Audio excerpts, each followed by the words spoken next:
Lucinta Luna ngaku hamil pamer hasil tes pack. Alan tak sabar bertemu anak. Alan mengaku tak sabar ingin bertemu anaknya setelah Lucinta Luna pamer tes pack 2 garis. Belum lama dalam salah satu postingannya, Lucinta Luna mengaku hamil anak Alan. Dia bahkan memperlihatkan bukti hasil tesnya. "Tolong jelaskan kalau 2 garis tandanya apa," tulis Lucinta Luna. Meski begitu, Lucinta Luna ternyata masih kebingungan untuk memberitahu Alan.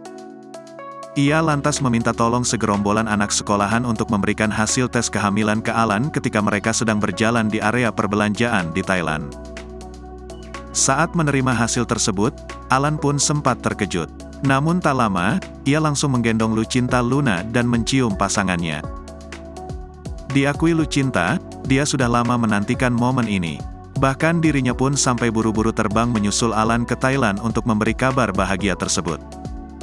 Artis 34 tahun itu pun mengaku sangat menantikan kehadiran buah hatinya yang disebut dengan baby salmon dan baby octopus. Sama seperti Lucinta, Alan juga ternyata tak sabar untuk bertemu anak. "Nggak sabar," anak-anak komentarnya di unggahan Lucinta Luna.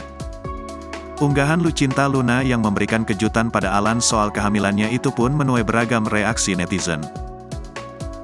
Ada yang memberikan selamat, tetapi ada juga yang menganggapnya hanya sebuah guyonan.